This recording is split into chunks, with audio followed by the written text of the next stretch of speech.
In other news, 3 of Donald Trump's key nominees face tough questions from the Democrats as well as several Republican lawmakers. Trump nominated Kash Patel to head the FBI, Tulsi Gabbard as the head of National Intelligence, and Robert Kennedy Jr. picked to lead the Department of Health and Human Services. Now, during the hearing, Kash Patel, who was picked by Trump in November last year to replace Christopher Wray, presented himself as the right leader of a law enforcement agency, which, according to him, lost the people's trust. Well, Patel told the senators that he would commit himself to due process and transparency if he is confirmed as the director of FBI. Patel also pledged to be transparent if confirmed as the director and said he would keep the FBI out of prosecutorial decisions, keeping him instead with Justice Department lawyers. Due process must be provided without bias to all Americans. And if we cannot provide due process to the worst, then there can be no due process for anyone. And our constitutional republic fails. The priority of the FBI, if I'm confirmed, will be to ensure that our communities are protected and safeguarded and our children have parks to play in and not needles to walk over. Republican allies of Trump, who share the president's belief that the FBI has become politicized, have rallied around Patel and pledged to support him, seeing him as someone who can perhaps shake up the bureau and provide needed change. Meanwhile, Trump's pick for the head of national intelligence is Tulsi Gabbard.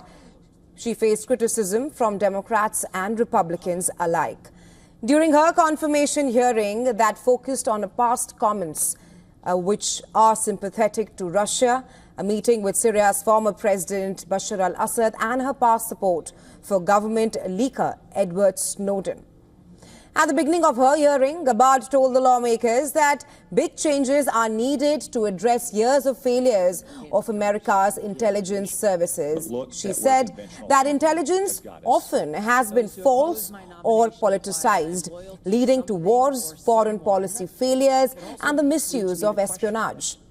Where you can leaders. Gabbard criticized intelligence agencies at the hearing and vowed to protect the whistleblowers if the Senate backs her for the position.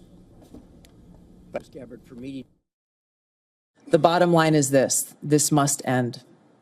President Trump's re-election is a clear mandate from the American people to break this cycle of failure, end the weaponization and politicization of the intelligence community, and begin to restore trust in those who've been charged with the critical task of securing our nation. Both Republicans and Democrats have expressed doubts about the choice of Gabbard, a 43-year-old former Democrat and combat veteran with little intelligence experience, to serve as the nation's top spy overseeing all 18 U.S. intelligence agencies. Another Trump nominee, Robert F. Kennedy Jr., was picked to run the top U.S. health agency, argued that his views on vaccines were misrepresented in charged Senate Health Committee hearing.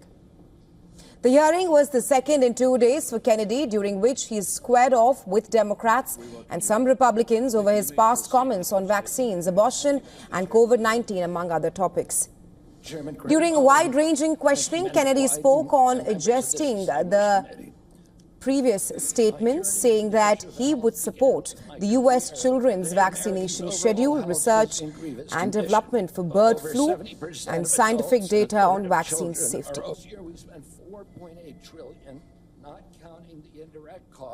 President Trump has promised to restore America's global strength and to restore the American dream.